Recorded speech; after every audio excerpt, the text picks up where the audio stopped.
Hello, everyone. Today is the 31st of October 2021. This is our last satsang for this year. So before we start, we will just hold the silence for about 15-20 seconds and then we will start. Thank you.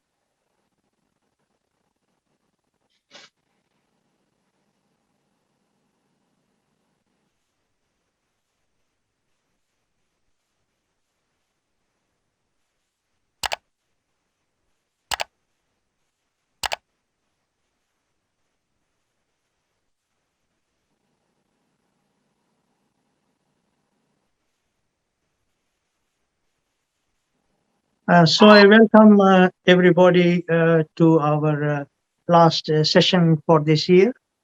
Just a small announcement. Before we used to have these satsangs, just in Sydney, uh, at a place called Maryland. But since the last 2 months, as per the Rishi and the Sage, now we'll be having Zoom sessions in future.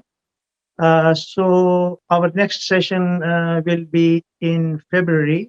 So we will go through from February right through till October, and we will have the sessions now on the second Sunday of every month, and the time will be 4 o'clock Sydney time, uh, and we'll put it on our website as well going forward. So coming to this session, actually, the Rishi had requested that we have this session from John Peterji. It's called, the title is An Overview of Evolution.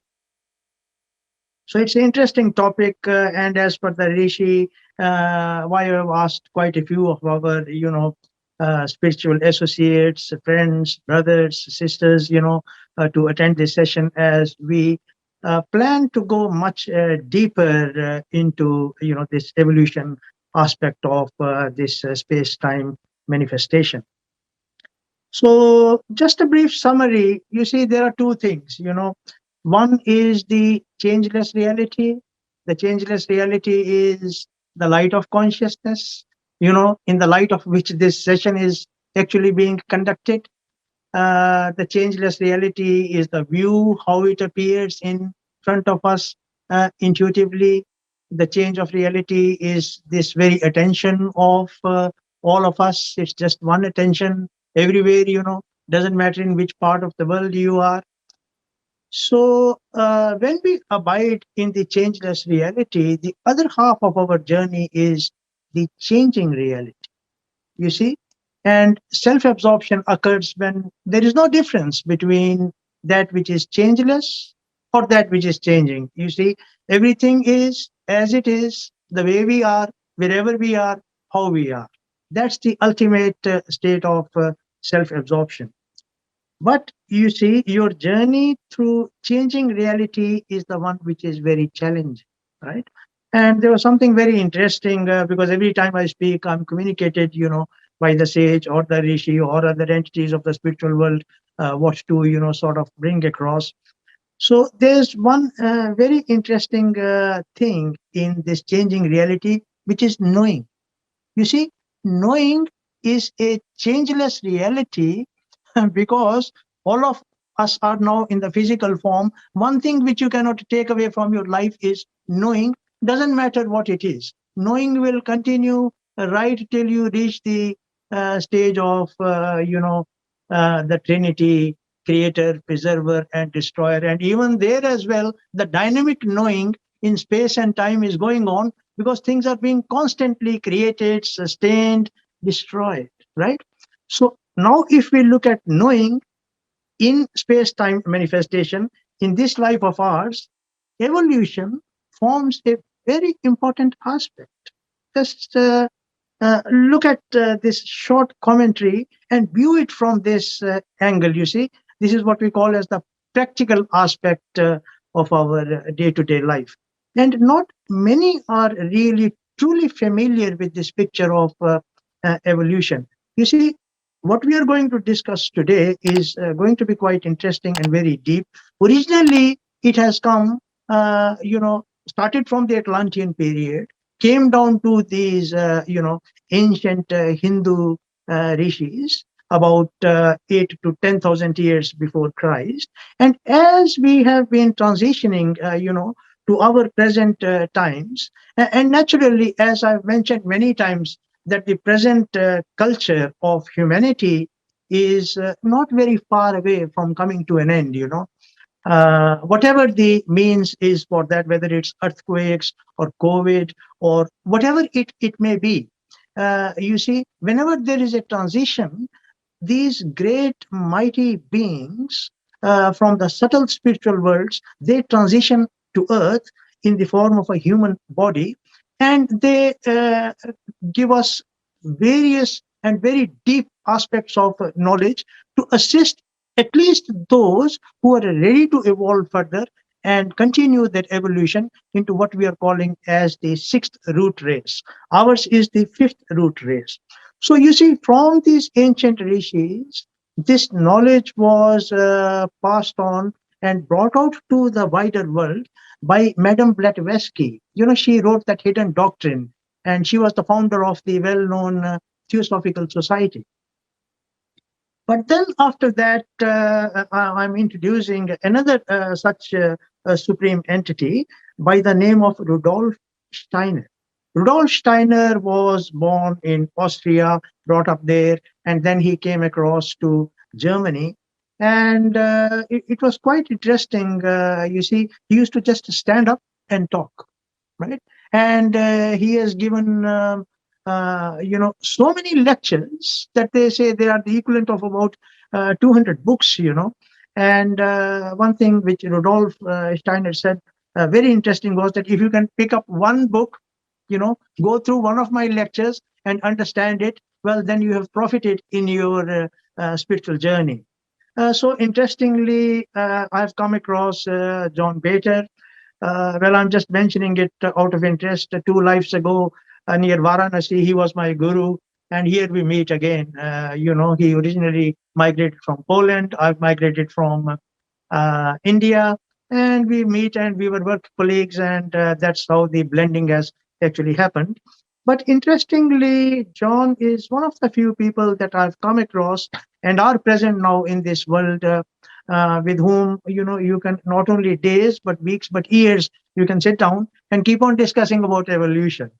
Right? I'm still in the phase of learning from him, and I always think, even yesterday I was saying, oh well, I better sit down and go through a few things with him. But the question is of getting to it, you see, because both of us being retired, we are leading our lives but very busy in whatever we are doing.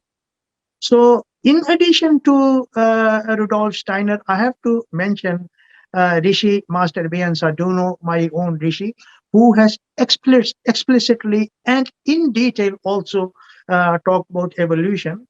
But the Rishi's communications were more to help in the transition, into the sixth root race, whereas Steiner has actually what we call as spiritual science or occult science, has given a very detailed and a very wide description, and no one so far in our evolution has equaled to how he has actually described, in a way that if one has got that mental intelligence, you can penetrate into the understanding of evolution. And what John is actually going to present somewhere in 2012, 2013, when Sage Ramana was communicating this book, Practicing Who Am I, to write, the sage had said, well, we want a chapter on evolution. And so I asked John, well, you are the one who's going to write it. I'm not touching evolution. Few people have actually read that chapter. It is quite deep, but it is a summary of the evolution till present and into the future. So we took, months. I asked John first, you have to symbolically, set up a diagram for this. And you always used to, whinge and quibble. Oh, no, this is not correct. This is because the thing is this, that everything in the end must be made simple, presentable, so that everyone can sort of participate and understand. So I presume that John G is going to, utilize or use that diagram in this discussion, on which we will later also have individual one-to-one satsangs. So just with this brief introduction, I'll hand it over to John G for the next 50 minutes to talk about evolution. Then Vijay ji will give a short summary for about 10 minutes. And then if there are any question answers, we will take them on in the end. And I've requested Rajiv ji just to mute everyone, so that because the session is being recorded, we don't have any interruptions or disturbances in between, but everyone will be unmuted. Or if you want to come in, if you have a very burning question, you can just unmute and you can ask the question even as sort of we are going along. Okay, with that, John, I'll give it over to you. Thank you, Anil. I'll just unmute myself. What I'll do is I'll put up the diagram first off, but I'll speak to it after a couple of paragraphs of information that I'd like to give. Now, is my voice okay at this stage? Is it loud enough? Loud and clear. Okay, yeah, good. It's clear, John. Okay, I've just got to make sure. So I'll just share the diagram, and this actually helps me as well. Can everybody see that diagram? Great. Okay. So what I'd like to first of all mention is that in our present circle, we have before us Anil, of course, who is regarded, I'd say, amongst many of you as a spiritual teacher in this circle. And behind Anil stands two spiritual entities. One who is the past individuality of Ramana, and the other is the Rishi, who's the past individuality of Beniswa Tunov. Now, a lot of us accept, due to numerous reasons, Anil's testimony from these two individuals, and a lot of us have been greatly helped indirectly by them. Also, many of us have been trained in logical thinking, where we hope that this logical thinking can be applied to these spiritual areas as well. Now, I'm built that way. So you're going to get a picture building up on the picture. Now, the work of Ramana and the Rishi actually, as you can see, hasn't stopped. And they are still working to help Earth evolution through us. So the more spiritual we become, the more we actually help our evolution.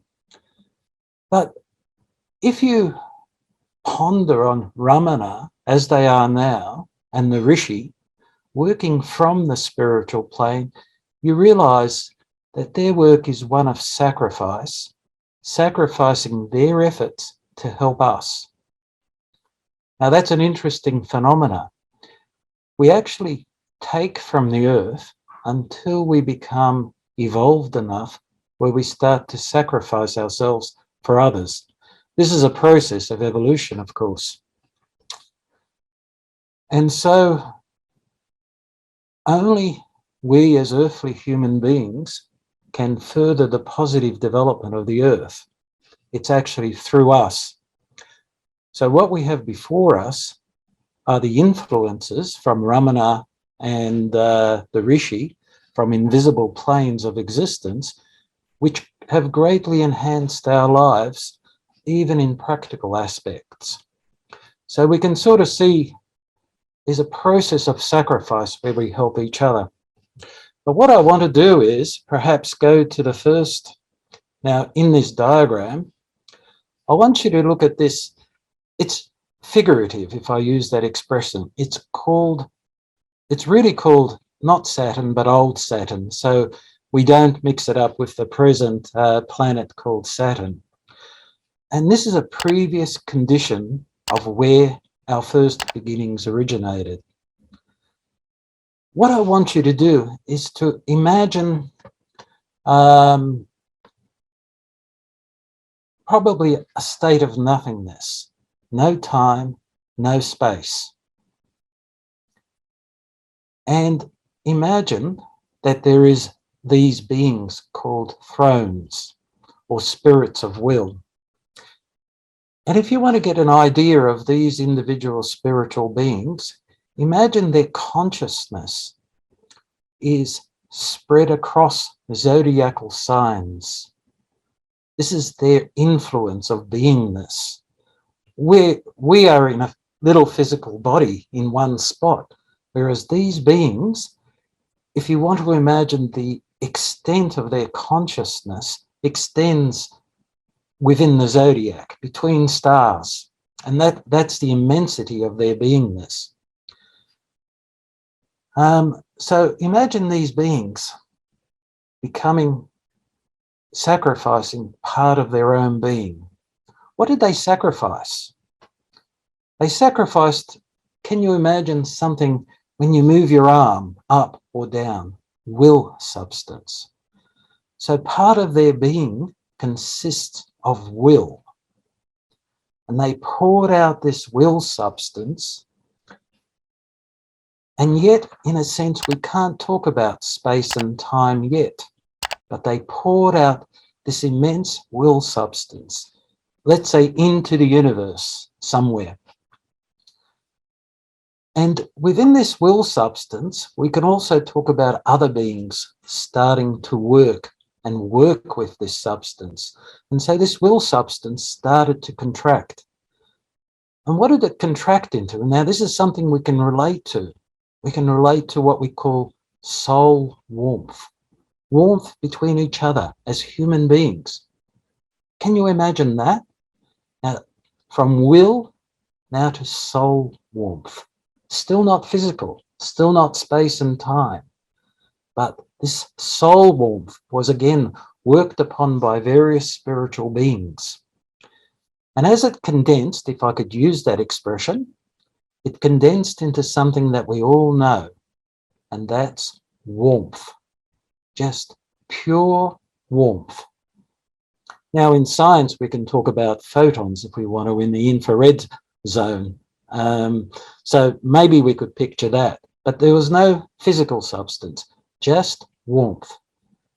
And this is the physicality of the Saturn existence. But if we could imagine that this warmth was the origins of our physical body, which we have sitting in front of us. We've got a shape, we've got form, but this was undifferentiated warmth, which if we were there, if it was possible, we would feel warmth pockets here, warmth pockets there. So why was it called Old Saturn? If you can imagine a globe of warmth right up to the orbit of present-day Saturn, that's why it's called Saturn, because it extended right out to the sphere in distance-wise. So once it became warmth, space and time started to commence, of course. And now we've got reference points which we can sort of look at. So this warmth, body of warmth, was right out to old Saturn. Now, within this warmth, beings worked and manifested themselves and weaved and shaped. This was physical substance. So they differentiated it, formed this warmth, pockets of warmth into complex differentiations of physical substance. But into this warmth, we could talk about a particular set of beings called archai. In Hindu religion, these are known as asuras, I think the level of asuras. Now these asuras, for the first time, became aware of themselves. They received that essence of self, of awareness, and they could reflect in a way that we can relate, I am. That's an interesting thing. So this warmth substance, which was the essence of our physical body, was used for other beings to achieve what we call the human stage. We've got the human stage now. We say, I am. We can identify ourselves. We can identify ourselves. How do we identify ourselves? We identify ourselves because we come across objects. And we might walk into a brick wall. we become aware of the brick wall. On Saturn, it was the warmth through which the archi bounced off their consciousness and they became aware of themselves. Now, there was also something else added in this stage of old Saturn. And I could use this as we can talk about the seed of spirit man or Atma. That is purely a seed. We still have it as a seed form.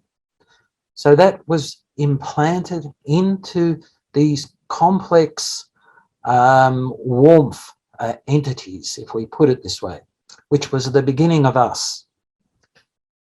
Now, as with everything, everything builds up.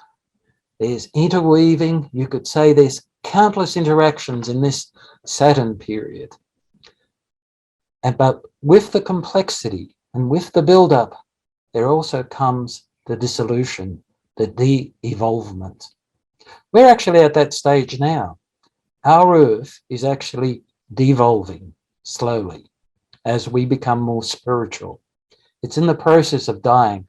So likewise, Saturn became in the process of dying, dissolving, and you could say almost disappearing. Well, it did disappear. It disappeared into a nothingness.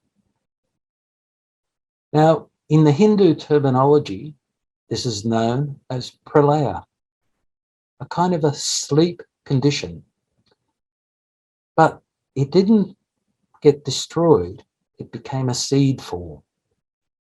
So it formed, you could say, just like the trees grow up, produce seeds, or the plant, and then it dies. But its life goes on. But unlike the plant, Saturn reached a certain peak of perfection. And so we now come to what we call the sun period, or the old sun. Now, before this happened, well, in this old sun period, the first beginnings, out of the nothingness or the Pre-laya, something reappeared again. The thrones reappeared again and sacrificed again. So this old Saturn condition was repeated, but in a higher form, from out of the seed. And this warmth then now became possible to receive something else on the old sun. So the first part of old Saturn, Blavatsky used the term rounds. In each of these Saturn periods, Saturn or sun, they're divided into 7 rounds. And so there's repetitions. In the Hindu Vedic scriptures, it talks about repetition upon repetition.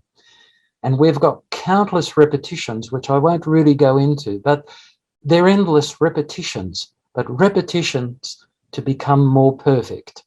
But just to say the Saturn period was repeated, and then we come into the sun period. And what happened in the sun period? The warmth differentiated. It became gaseous and light. So the idea of the sun. So it was a ball of gas and light, not like our present sun. This was diffused light shimmering through this gaseous material, and it extended up to the orbit of Jupiter. So if you imagine this huge globe that was light, but not as like what our present sun is. And there we were, us, if you want to, or our ancestors, or our ancestors. Now, there were new beings that started a field of action. So the thrones, you might say, gave over their scene of action to what we call curiosities, or spirits of wisdom. Now, these spirits of wisdom on the Saturn matured enough to be able to sacrifice their own being. And what did they sacrifice? They sacrificed life. They poured from their own being life into Saturn. So we, if I use that expression, became plant-like in this globe of warmth and gaseous. Oh, sorry, warmth, gaseous, and light. Now, some entities of warmth remain behind. They had to remain behind. There's a process that not every group makes it there. Not every entity makes it to the next evolutionary step. Some stay behind, but then are useful for the evolution on the next evolutionary pathway. So we can say that the etheric body was given to humanity by the curiosities. What's the etheric body? When we look at plants, and imagine you're looking at a plant at the moment, and you compare it to a rock. Feel the difference between a growing, thriving plant and a rock which has no life. So there you've got the difference between mineral and plant. The difference is called the etheric body or life body. Now, it's also known as the Linga Shaira in Hindu philosophy as well. So there's commonalities, but that can also mean astral body as well. It's got two meanings. And on this condition of the sun period, we could say that the seed of Buddhi, life spirit, these are just words, but just to say these higher principles are now implanted into these etheric body, physical, gaseous, physical, life, plant-like forms. Again, our ancestors, or we contained all that happened on the sun within us. Now, there are other beings, and in Hindu philosophy, and I try to see where Indra would fit in to this in terms of my terminology. I'm using Greek terminology, or which was taken over to the Christian terminology. But in Greeks, these beings, archangels. Now, my feeling is that Indra, from the Vedic traditions, is at the level of an archangel, if I use that expression. But on the old sun period, in the play of light and gas, the archangels received their human consciousness. They could feel themselves different to the environment. If you look at an animal today, like a dog or whatever, and you look, can it say, I am to itself? You try and feel into it, and you realize there's something overshadowing the dog or the animal. It really has no awareness of itself. And that's the consciousness of our present day animals. So the archangels went one step further. They received a consciousness of themselves. Now, as we go on these stages, every level of being rises one level. And that's important to note, that the thrones rose another level of perfection. And in this level, the curiosities did their work and they rose one level of perfection. But if you notice, evolution consists of sacrifice. That's the interesting part I'm coming to, that as we evolve, and why I mentioned Ramana and the Rishi, from their place in the spiritual world, reaching out to humanity and knowing what they know, they are sacrificing themselves. And we probably just don't realize how much of a sacrifice it is. They don't let on. But it is much sacrifice to help each other. And these are what these beings were helping each other, as we put it this way. So the sun reached the peak of physicality and again started to devolve. That's a principle of karma. Whatever is built up dies. You look at our physical body. We are born, we have life, we get middle age, we stay the same. And then we gradually, you might say, age, and then we pass away till our next life. That's the process of evolution. And we actually repeat it every lifetime, believe it or not. Everything that has gone on in evolution is within our physical, our entity itself. So now, so the sun reached a peak, you might say, devolved and went into a state of Pre-laya. And then we come to what we call the old moon stage. Now, mind you, it's not the planets that are the moon or the sun or the Saturn. These are conditions, past conditions of our Earth. Now, is there any physical history of this? None. And spiritually, the record is embodied in our own beings for those who wish to probe it. But there is no physical evidence, only what exists as a record of our growth within the human being. So, the old moon now, again, a repetition of the Saturn period. A little sleep, mini Pre-laya.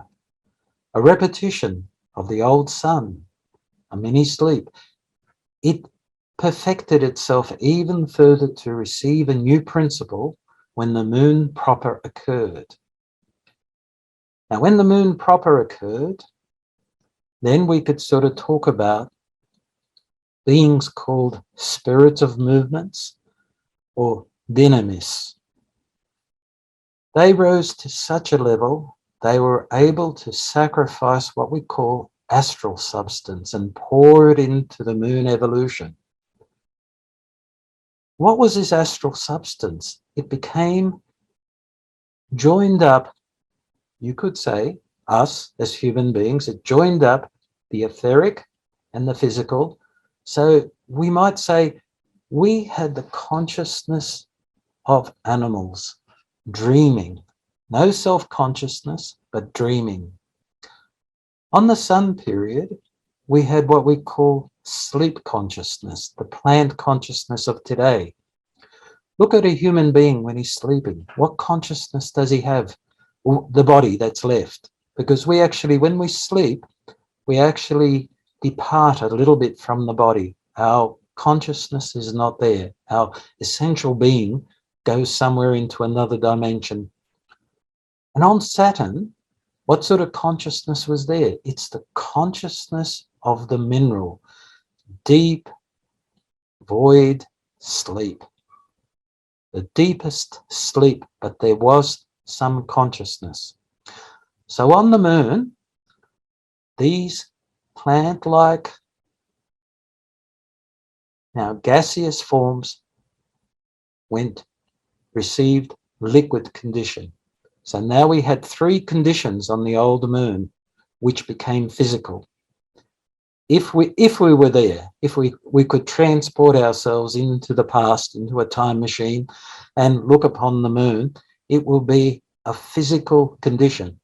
But might I say that this was when the entity where we were departed or extruded, you might say, finer substances, which actually did become similar to our sun. And this old moon, where we had our evolution, orbited the sun. In one sense, our sun can consist of refined spiritual beings, which would find the substance of the earth difficult to bear. It would defile their being. So they need to reside on the sun and send down their beneficent influences into our being. These are how high and refined these beings are of consciousness. And so these are the dynamis. But now, what beings passed through their human stage at this stage? Now, these were the angels or the devas. The devas, or the pitris, I think. Devas, pitris, angels, they're known as different beings. And these are much higher, one stage higher than human beings. But they used, you might say, the astral, the etheric, and the liquid physical body of us. We only had the consciousness of animals, the animal kingdom. If you imagine dogs, for instance, as a species or something like that. Yes, there is a I in the dog kingdom as a species, but it doesn't exist within an individual dog. Or the lion. The lion does exist as a conscious being, but it doesn't exist. These are the members. All lions are the members of a being called the lion.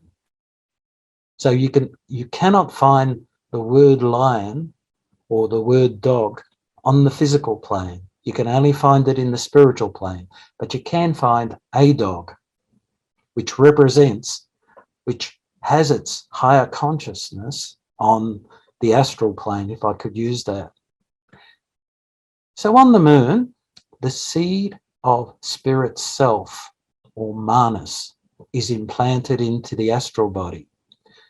So now you've got these seeds of Atma, Buddhi, and Manas implanted into this entity of which we will soon take possession of.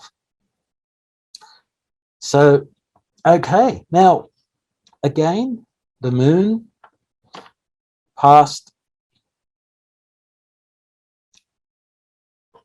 the moon became complex, reached a peak, and started to devolve.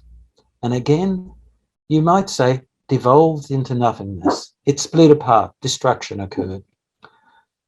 And again, went into the Pre-laya state.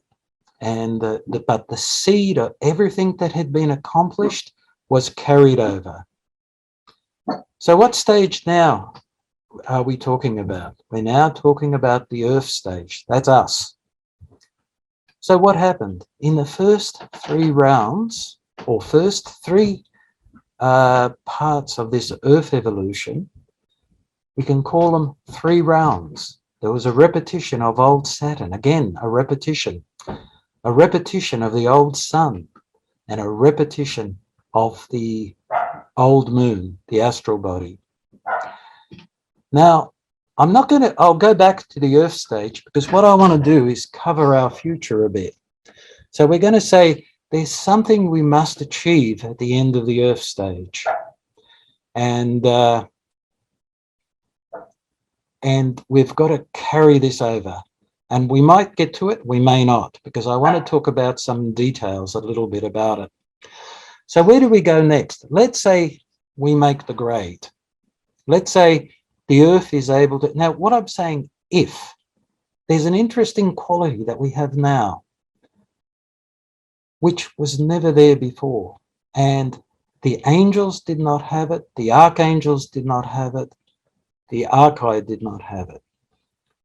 This quality that we have, that is something new for the cosmos or for the universe, we could say is freedom. This is something entirely new.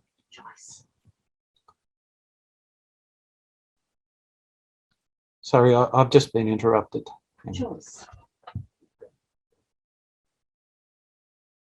And so this is something entirely new.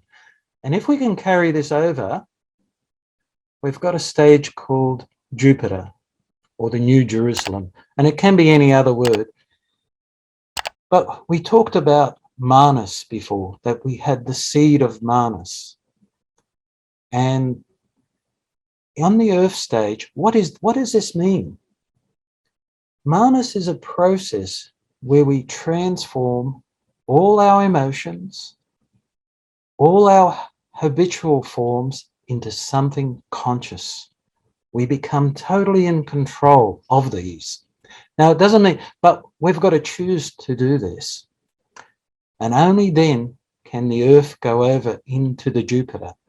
Now, because we have the freedom to do something, we can actually stop earth evolution. There is, for the first time, we can stop it. And that will depend on us. Do we achieve spiritual growth through freedom? Or do we stop it because we like our lives of luxury and our materialistic life and our TV soaps and everything else? And there'll be other consequences if we do. Just to put a picture on it.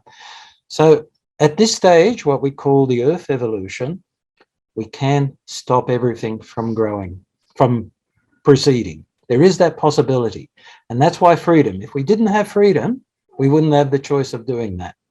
But let's say we take the right path. We choose it consciously, and it's not going to be easy, because I mentioned something about sacrifice, and I wanted to say sacrifice becomes part of our life. You might say devotion, you might say giving, whatever you might say.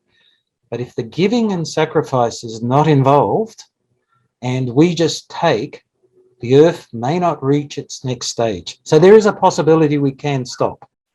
But anyway, let's assume what was intended. Now, these are just ideas now, what's intended.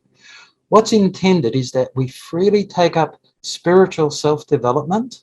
We freely work on our manas principle, which is transformation of the astral body.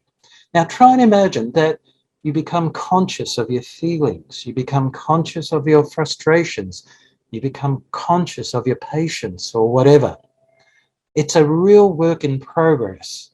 And boy, I'm only just beginning on this process of just trying to learn to become stronger with all these interruptions, whatever happens in the world to us, not to have impatience. So it's a big task ahead of us. But if we do achieve it, then we achieve a great deal. Now, so let's say, now, the thing is, you're going to have, not everyone's going to choose to go that way. Many will choose to languish in materialism. You can see the love of materialism now. You can see the love of comfort and luxury and all that, and they will choose to stay there. They will consciously go out of their way to stay. Instead of using the materialism for spiritual growth, they will choose to gain wealth, power, and whatever. But through the opposition, others can become stronger. And hopefully everyone can make it, but people will choose. They will have the ultimate choice of not making it. So where do we go? Okay, let's have a look at this Jupiter stage, assuming that a number of people make it to the Jupiter stage. Now, we talked about in the Earth, as you realize, there is solidity. It's solid. The liquid has now become solid. So we've got liquid, gas, solid, and warmth. These are all in our Earth sphere. But if we transform the Earth, and this is all going to depend on us, it's now going to depend on us and not on other spiritual beings to help us.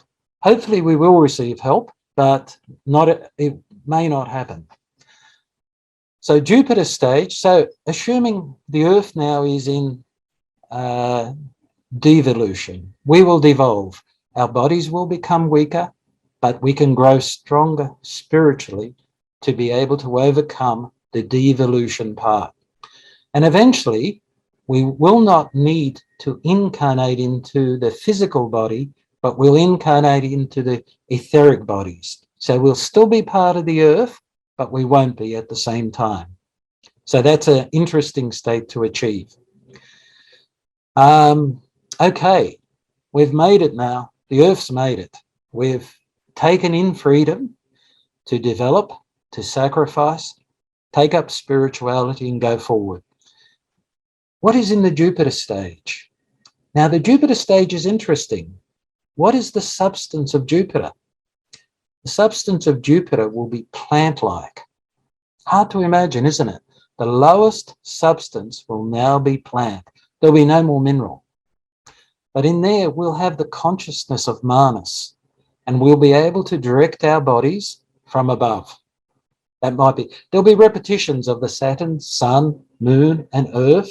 And when we reach that final point in Jupiter, or Jupiter proper, we will then be able to direct our bodies from the spirit, you could say the spiritual world. But there'll be other human kingdoms there. Those that have chosen not to take up spirituality on the earth, they will be in certain primitive physical bodies. there will be the animal kingdoms, and there'll be another kingdom which I won't speak about, but there'll be 3 human kingdoms of the potential of gaining the full consciousness of I am. Now, at the moment on Earth, we've got the potential to become human. We haven't yet become fully human. We still have our animal instincts, as you know. You know, who doesn't get angry? Who doesn't get impatient?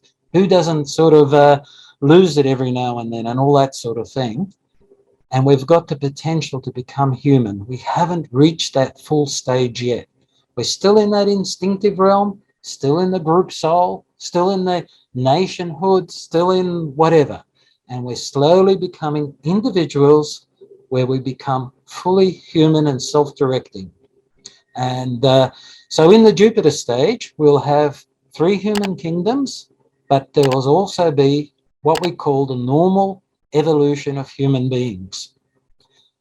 Now, but here, then, we call it that the life spirit, the task of normal human evolution, which is all man, if you want to put it, humanity, their task will be to become conscious of the etheric body and control the life body.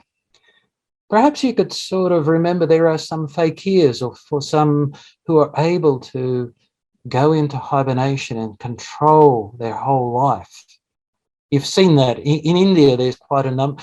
I've read about a number of cases. They've reached such a control of their physical body, their life, that they're able to put themselves into a state of suspended animation.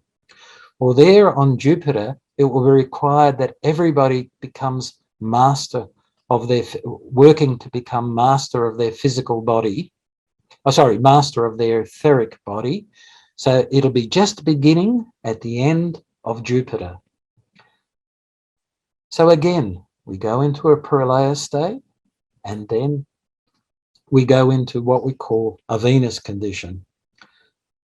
And this is starting to become pretty hard to understand. If you imagine the Venus condition now being the lowest kingdom as the animal stage, that's pretty hard to imagine. So it'll be so refined and spiritual, if I use that expression. And on the Venus stage, we would have received our life spirit, Buddhi, and we'd be working on that to perfect it, to totally control it.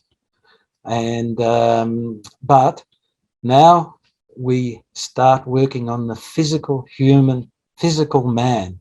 Imagine working right down into the skeleton, where we actually start to control matter, if you want to put it that way. But now it's going to be so refined and spiritualized that we can't really talk about it as we talk about it on Earth.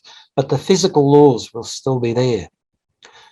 So on the Venus stage, we will start to control life itself. And so it's an interesting concept, because there are spiritual beings who control life in us now. Now, because we've got freedom, we can talk about Jupiter. Those that have fallen behind can still now gain, you might say, their human stage. They can still make it. They will be behind, but they can gain their human stage. They will have the freedom to do so, but they can also reject it. But the conditions on Jupiter will be totally different to the Earth. And in fact, in a few thousand years, conditions are going to be totally different to what we know it as now anyway. But on Jupiter, it'll be totally different. But still, the possibility will be there. And those that have moved forward will encourage those that have been left behind to raise themselves up so they can become fully human. Just as I kind of see Ramana and Beniswa Junov doing that with us now, helping us, because sometimes we don't know where to look. And if we get this help, but we still need to do it. This is what we need to do today now, but they can only give us help, and we can choose to take that help or not take it up. Now, in the Venus stage, we reach an end point. evolution will now split off. Those who choose to consciously not take up what they've been given, the human stage, will now be, you could say, cast out into another evolution. And that's what I could say. So this is this Venus stage. This is the last point. So lots of opportunity are going to be given to our brothers who haven't made it, who haven't taken up their freedom. But there comes a point where evolution will pass them by. Vulcan stage, very difficult to speak about.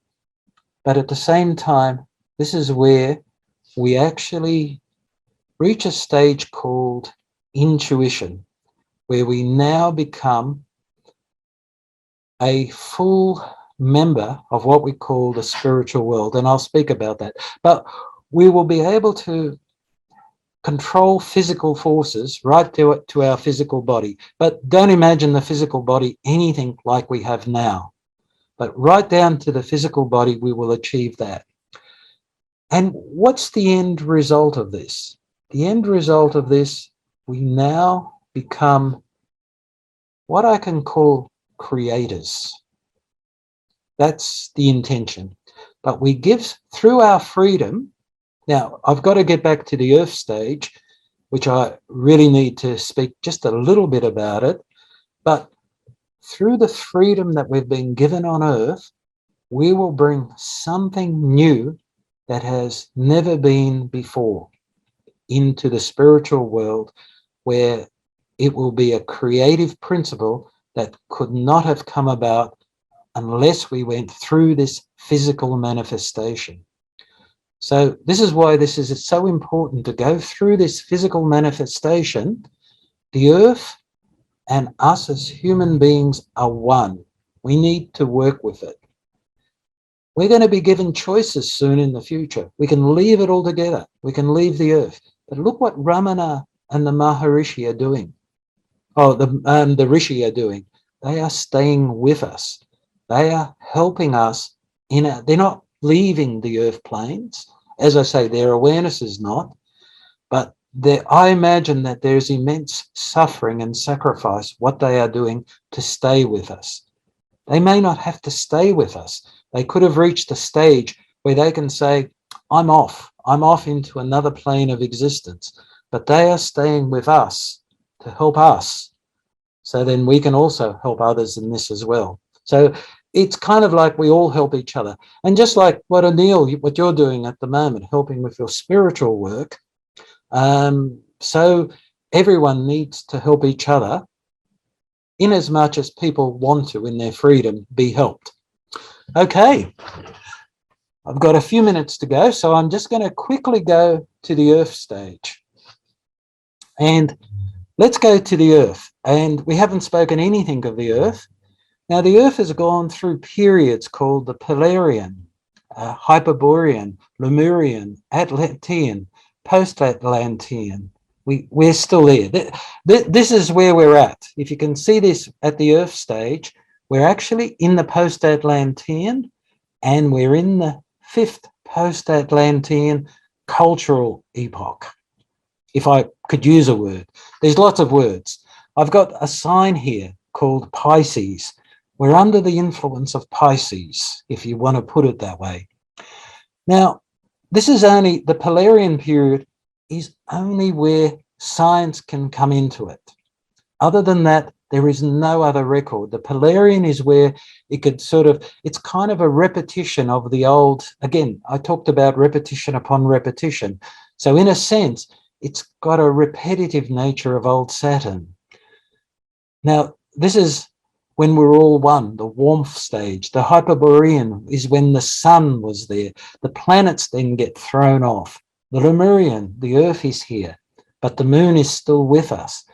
The Lemurian period, now this is an interesting one. If we want to talk about the Lemurian period and where a lot of the Vedic mythology comes from, it's in the Lemurian period.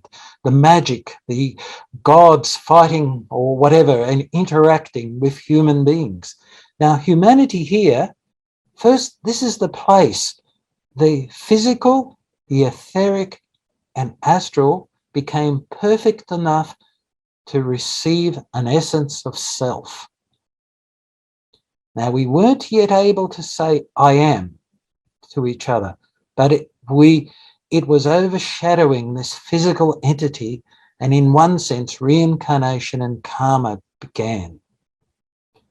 And we can talk about the fall into ignorance in this Lemurian period. We can talk about the fall from the temptation of paradise from the Christian Muslim sort of stage. But we began to physically incarnate. Now, the earth in the Lemurian was still kind of gaseous liquid. It really wasn't at all anything like it. Can you imagine a physical body consisting of the wafts of smells? That was the lowest member we had at the beginning of the Lemurian period. That's as far as physicality existed. Now, this was the golden age, or the age of paradise, because we were immersed in the spiritual world. But we had to fall. Now, the fall into ignorance was actually, you might say, preordained. We had to fall so we could gain consciousness of this earthly substance. We're here now because of all these events. This was all preordained, but we have freedom now. In the Atlantean period, we can talk about human beings were first of all able to say, hey, I'm an I am. So the physical body was there, but it finally, when the etheric and the physical body coincided, then the human being could become aware, hey, I'm an I. Before that, we're kind of instinctive. We had a higher consciousness, much higher than the present day animals, but we were still a group consciousness directed by, you might say, other beings. But in the Atlantean period, we could say, I. And we could actually, you might say, had a semblance, a little bit of free will, a little bit of that. Okay, so now we come to the Post-Atlantean. And what do we come to? We come to this mighty ancient Indian civilization, which was the foremost of evolution at that time of the earth. You might say this is where things were happening, where incredible spiritual works came about. The Vedas were first, you might say, things greater than the Vedas came about there because people could experience. There was no writing then, but the experiences were immense from the holy rishis, if you could say that.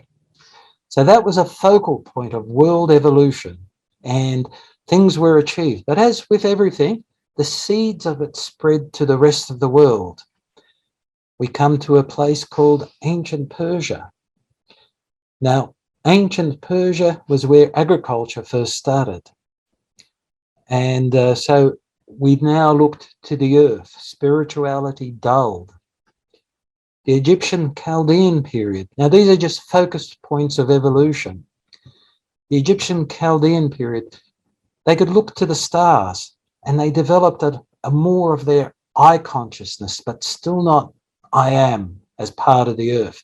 And it was only in this Greco-Roman 743 BC, which started that in the age of Aries, that humans started to be true citizens of the earth, if we can put it that way.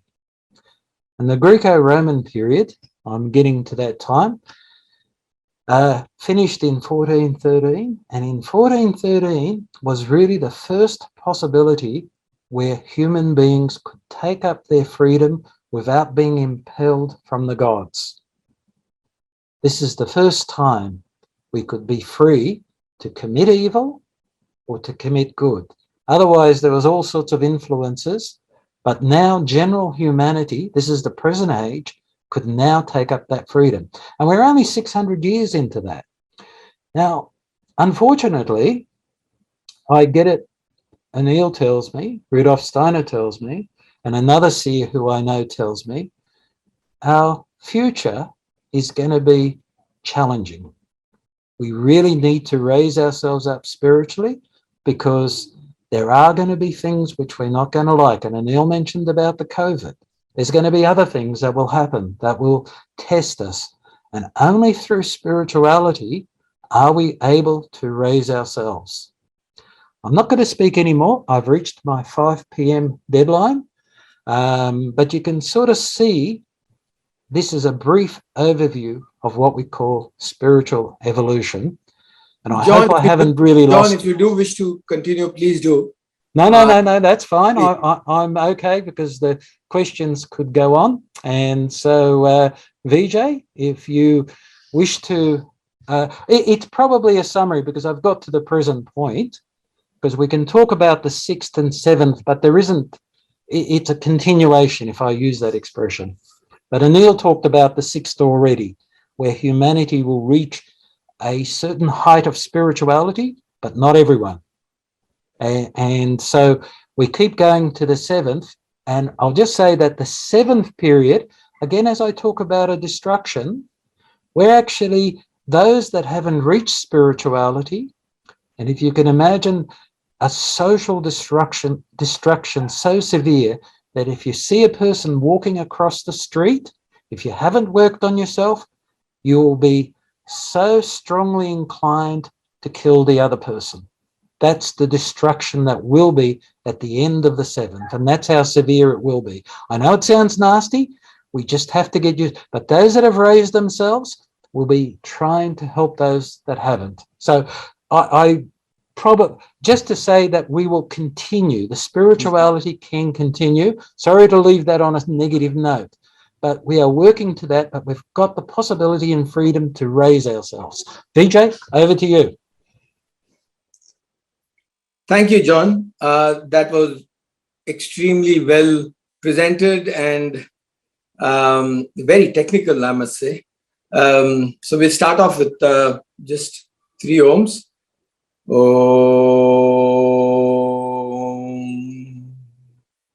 Om.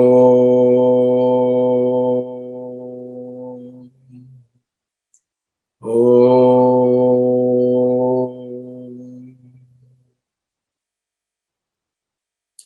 So John's presentation on a very intriguing topic, which is evolution, brought up a lot of technicalities, and the word evolution was spoken about both from the external perspective as well as the internal perspective of how we as ourselves should try and evolve personally from in a spiritual manner. And John spoke about the various bodies, the physical bodies, the etheric bodies, the astral bodies, the buddhi and intuition, etc., etc. And they are very, very clearly defined, not only from a perspective of the world itself, but the world as we see it in ourselves, as I, me, and myself. So we've got the physical body, we've got the etheric body, we've got the astral body, we've got the buddhi, which is the intellect, etc. And then the intuition as well, what they call the 6th sense and others. So these aspects are both external, as it were, and internal, as per the internal individual. And John did speak about the evolution of the race and the humans as such, evolving from where we were, probably as from the amoebic stage, through to the aquatic stage. And in the Darwinian theory, and the Darwinian theory actually speaks about all these various stages of evolution. But if you look at the Hindu scriptures, you have the Dasha avatars, which is very, very similar to what Darwin spoke about in recent times. And the Dasha avatar was spoken about millennia ago. And we are talking about the amoebic stage, the fish stage, the turtle stage, which is the fish is the aquatic stage, and then the turtle is the semi-aquatic and semi-land based. Then you had the boar stage, which is the animal stage, And then you had the half lion, half man, which is the, a kind of a primate sort of a feature. And then you had the dwarf, the Neanderthal stages, and then you had the hunter stage, the Parshurama stage, and then you had Rama, who was the ideal man in the Satya Yuga. And then you had Krishna, who was in the Treta Yuga. And in this stage, about 2,300 years ago, you had Buddha, who is also considered as an avatar in the Hindu tradition. And then you have supposedly in the towards the end of the present age, you're going to have the avatar called Kalki coming in. So these are the various aspects of the externality of the various growth periods of the human being. Well, that is the evolution part of it from humanity, from the perspective of the world, the cosmos, and humanity as such. But when one considers, and John did touch about this wonderful topic of sacrifice, and I might dilate a little bit on this word, which is sacrifice. And sacrifice, when you look at it from a very keen perspective, you'll see that every single thing in the world, in the cosmos, including the external world and internally, is only and only about sacrifice. You see that in the crops, you see that when the crops grow, the rain falls, the rain sacrifices itself to feed the growth of the plant. The sapling, which was the sapling before, sacrifices itself to become the plant. The plant sacrifices itself to become a tree. The tree sacrifices its fruits to give it to others. So it's all about sacrificing. And this is seen in every aspect of life, externally as well as internally. Internally, we see sacrifice every moment. Cells within the human body are dying every moment. And as one cell is dying, a new cell is being born. And it's all about sacrifice. And that, if one looks at it, sacrifice is the most beautiful offering that one can do to reach that divinity, reach your true nature. And when we say sacrifice, what are we sacrificing? Sacrificing what we believe is ours, what I am. The crux of spirituality is just this. I know I am, but we consider this as I am this body, this mind, this intellect. So let us try and sacrifice this and say, okay, let me investigate and find out. Let me seek to search and find out who I am. In that process, automatically, you don't need to do the sacrifice.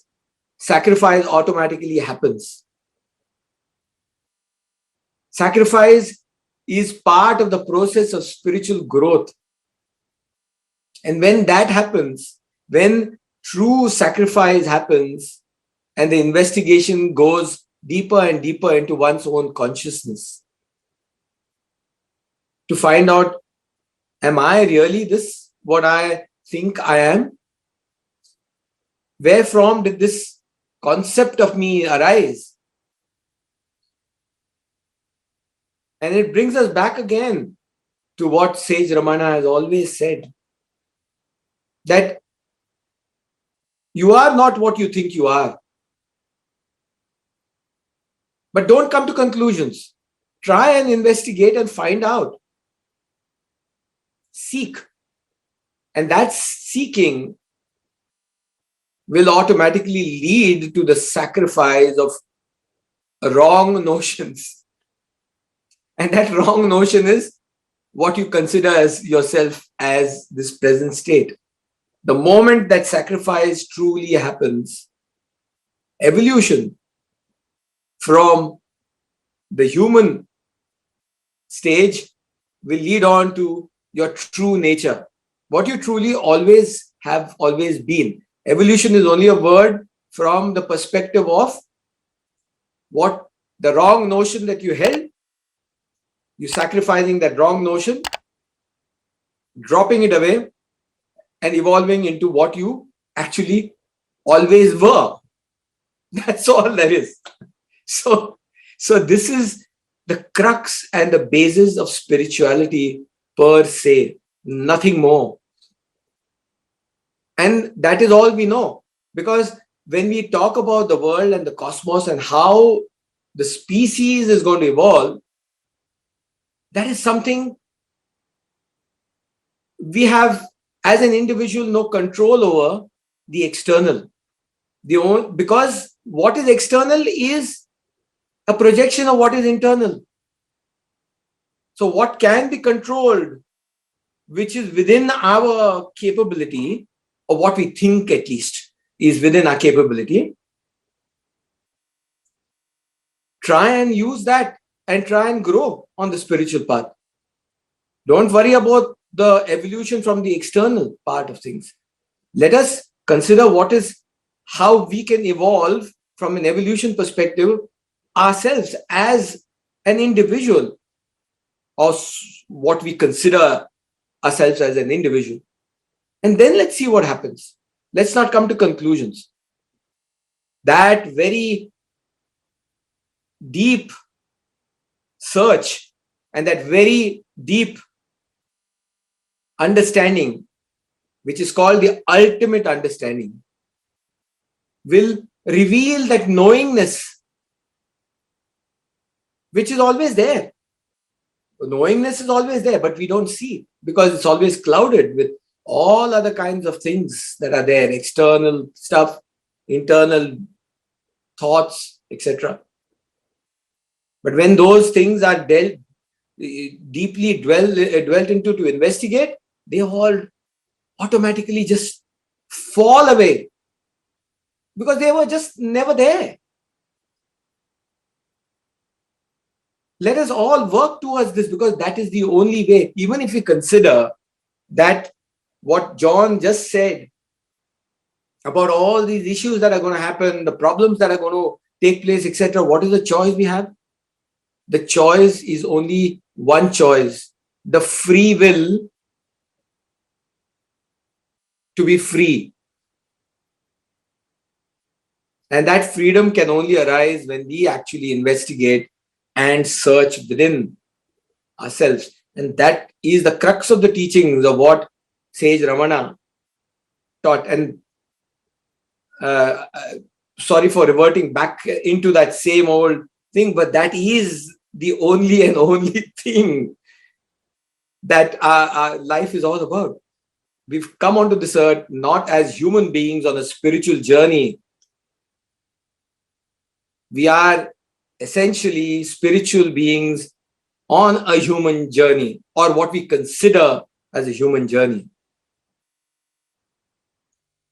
When that is clearly understood, when that ultimate understanding dawns in a clarity, in a manner which is so strong that it sort of completely takes over every aspect of that being, every atom reverberates with that very thought process. When that reverberation takes place, with that very reverberation,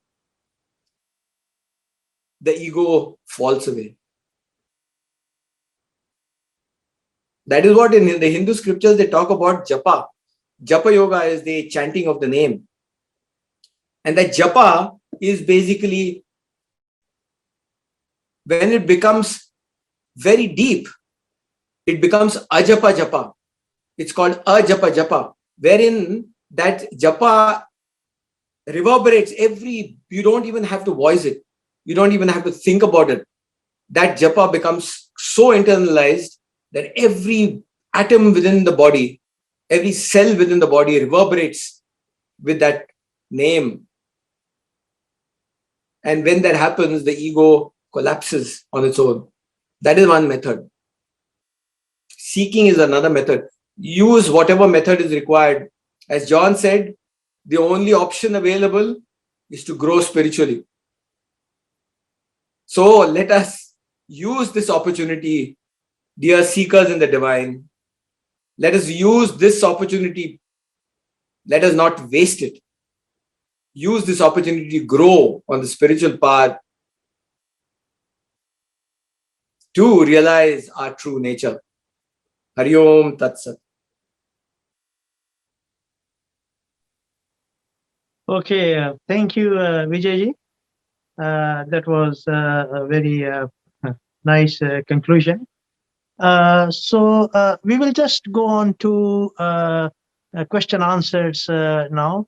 So we'll just open up the forum. If you like. Thank you, Rajiv, Anilji. please. Thank Okay, you, John. yeah. Thank everyone. All right. Thank you. Bye. Thank you. Bye. So if Rajivji, you can just unmute everyone if you like, and if anyone has any questions, please, you're welcome to ask. And in the meantime, I'll just ask John to continue, with a sort of a running commentary as the questions come.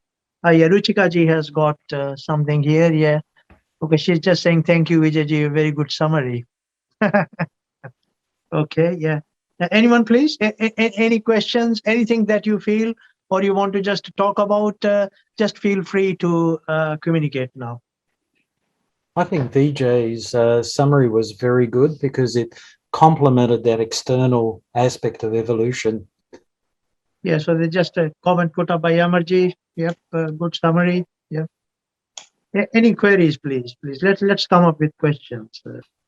I know that this is evolution is a very deep and evolving topic, and I think that was a very good picture given by John, especially in the form of that diagram. Yeah. So I just wanted to ask, as we talk about evolution and a personal level, what we can do is we can work towards our growth, spiritual. But is there anything that we can do to contribute to the evolution of humanity as a whole? Yes, John, that's a good question. Sometimes you may not be able to do external deeds. And I think someone wrote, I mean, this is Steiner, the best thing you can help to evolve the world is to evolve yourself, which you're doing. But in that way, in understanding what's happening about the world, you're evolving yourself as well. So my thoughts is that Vijay presented the inner pathway, but there's also the external understanding as well. Where did we come from and where are we intended to go to? Because that way there you'll be able to bear the future, right? Because if you understand that these things have to come, I'm seeing a lot of people in distress today due to this COVID thing, and there's lots of other reasons. And we were basically told that this was going to happen. A lot of distress is going to happen. But once you sort of realize this has got to happen, and you know the reasons why, you then have that, it gives you solace. It doesn't make it easier in terms of physicality, but it makes it easier to bear. You're not going to get disturbed by it because you know it's going to happen. So that's one way to evolve yourself. But if you want to do, I mean, what Anil's doing is to get a circle of people around and to encourage people to work on themselves. So he's encouraging other people, right? That's one work you can do. But you can't evangelize, if I use that expression, because people who don't want to come to spirituality won't. But if you provide a forum for spirituality, you can help that. Because the spiritual world at the moment, I'll use it, where the realm of Ramana and Rishi are at the moment, that realm requires our good thoughts sent to them, our good feelings sent to them. So in our meditations, we can have our thoughts of a whole chorus of beings that are supporting our existence, but are also evolving through us.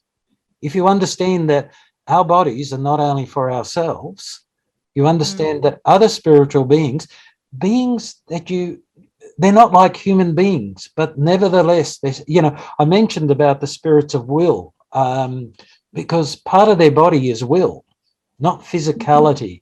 It's not as though you can point to these beings, but you might say, I'll use the terms, whether the devas or the pitris, the archangels, the archai, they're all experiencing themselves through our actions. And if we become conscious of them and send up our thoughts, people used to pray.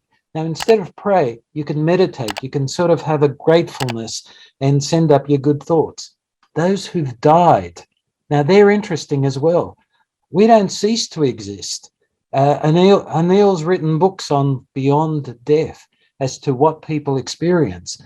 But if they can experience thoughts directed to them, we can help them and they can help us. So it's kind of the reason of this COVID thing is we've had a 70-year materialistic party, and we've got to pay for it because we've forgotten the spiritual world. There's karma.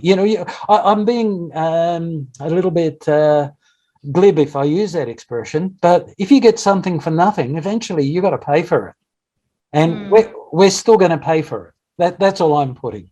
So, okay, so my thoughts are, send up your good thoughts to the spiritual world, become conscious of it, become conscious of the concepts of who these beings are, from whatever source you may get this information, whether from the Hindu text, the Vedic text, Steiner, Beniswa Dunov.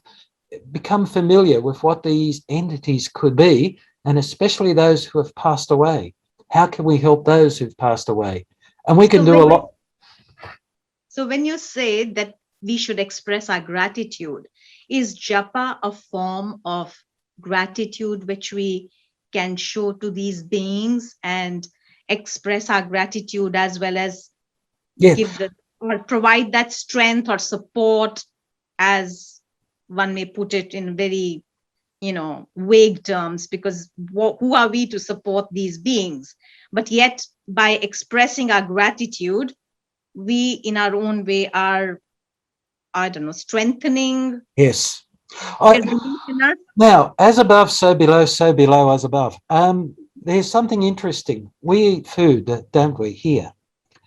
What do those spiritual beings get? They get nourishment through thoughts of love, gratitude, japa, right? So when we send up our thoughts to them, they actually get nourished to help us. And with our materialistic age, we haven't nourished them.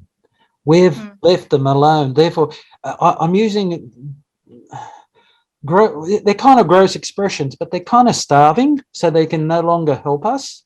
They don't have enough energy, and we need to send up our thoughts and our feelings, because it's a two-way street. They help us and we help them. Beautiful. Yep. That's the way I look at it. Thank you. Much appreciate.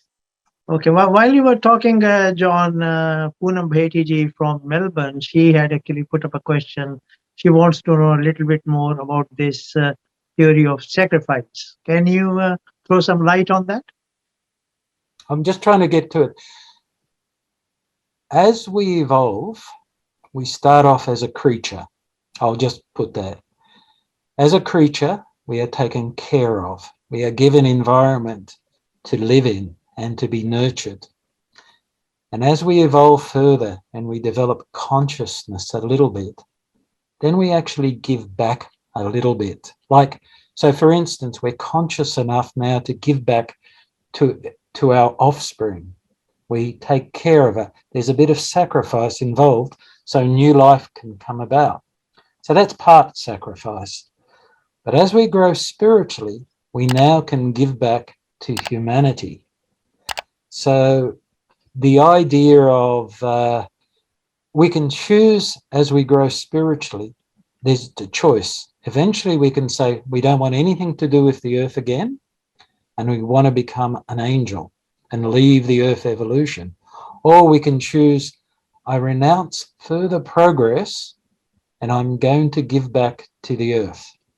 So some of these great spiritual masters, they've reached their greatness through other people sacrificing so they could be raised. And they realize this. And like every spiritual being, whether above us or below us, or above us or with us, these high beings realize that they owe their existence to people below them. We owe our existence to the earth, to the plants, to the animals.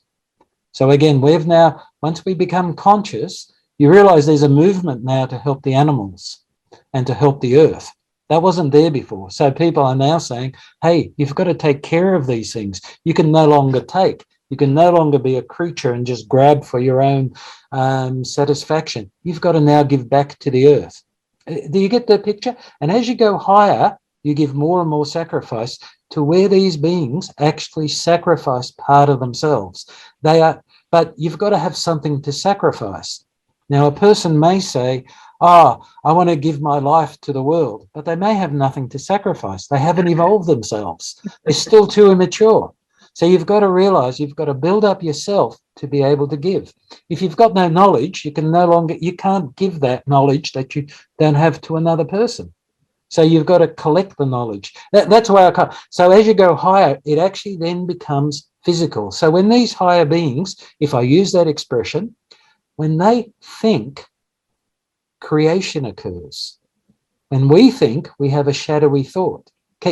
So there's a difference in our level of capability, but we are going towards that direction.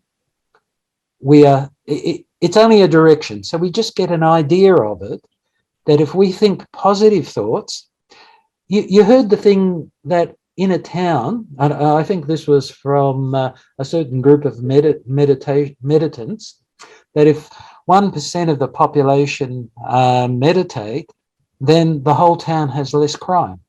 And that's been established. So you can say, I don't feel like meditating today, but I'll do it for the world. And that could be a sacrifice, just on the human terms. So we've got to be realistic and practical. You can't sacrifice something you haven't got.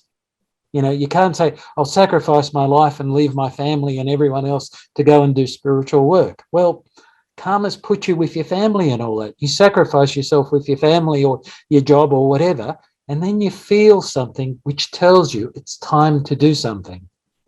Does that make sense? Yeah, John, just briefly touching upon that, we are almost coming to the end of our time.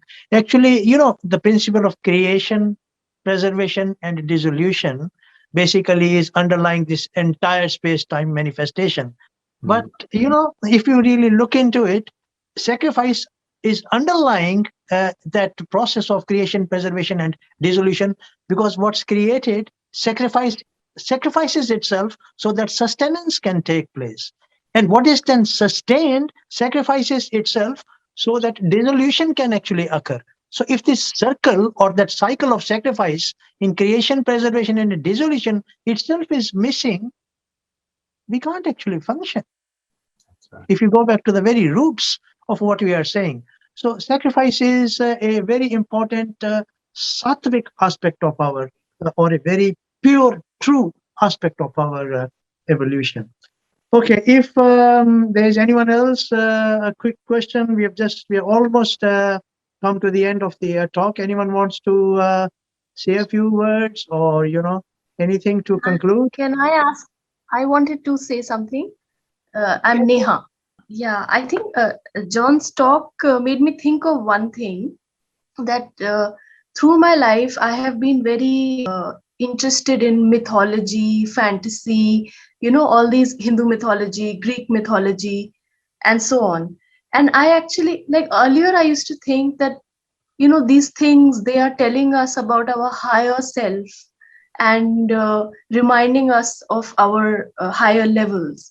And it's true, because the myths hold all these memories, human memories. But from listening to your talk, I also realized that actually these are memories of our past, maybe. And they are more like the dreams of the past in a way. and actually dwelling on them beyond a point maybe doesn't help, because now as humans we are here, and it is now maybe the next level that we need to be concerned with. So yeah, I just, this kind of thought came to me, that even though these mythologies and all are telling us very deep truths, they're actually from the past of man's evolution. And or sometimes they are also telling us about our future. I don't know. I thought maybe if you had any thoughts on that. Yes, Nehaji, that's a good point you have brought. But you see, you've got to look at one thing. As I said at the start of our talk, this Maya, or what we call as the space-time manifestation, or what we call as the changing reality, is basically where we are in. And that's actually what we have got to work with.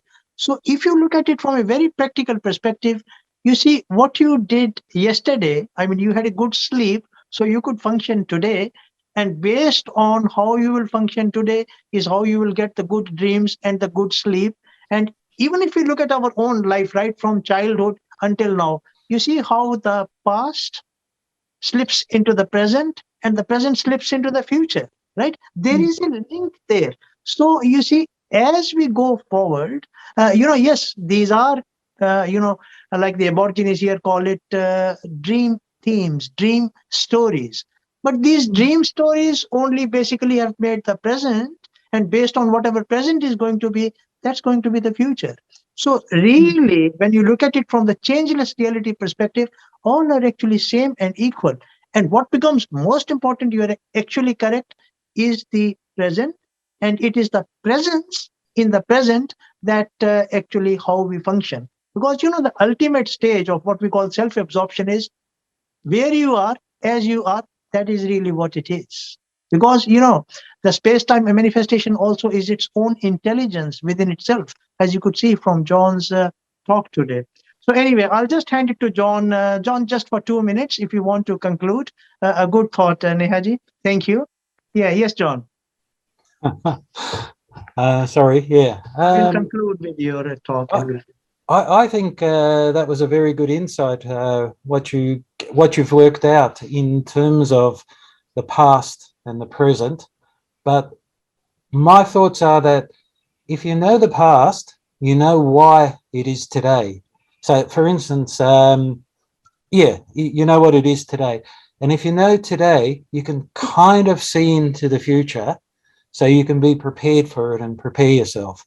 And I think that's why it's so important to know the past, so we can understand why we're here. And I know it's in space-time, and I know, but knowing why these things befall us. And so let's say, for instance, if you know you suffer for whatever reason, you might start to realize, well, I know there's karma, and I know I must have done something. I don't know what, but I have faith and I can bear the suffering now, and I'll just work towards it. So this is why it's so important to know where's this going, this evolution? Where did it start? Where's it finishing, or something like that? What is our purpose? Now, as I said, because we've got freedom, this freedom allows us not necessarily to go there. Before, things were preordained. So it's so important to realize this aspect of freedom. This whole evolution was built so we could have this freedom. If you have freedom, you can have love. Now, a dog cannot love. It can have love flowing through it, just as a mother with a newborn child. That's not necessarily love. That's inbuilt. That's not the mother's love. It's flowing through the mother. But we're built so that we can eventually get to love, and you can only love if you're free. So if you understand that, you're kind of knowing where we're going to. So I'll end it with that. Okay. All right. So we'll bring this spiritual get together for this year, to an end. Now, just before I close, if any, all of you may be having the book Life Beyond Death. In that, there is a small biography of John, and his email address is there. He's also a member of the Sage and Rishi Transmissions group. and that's his WhatsApp number as well, or his mobile.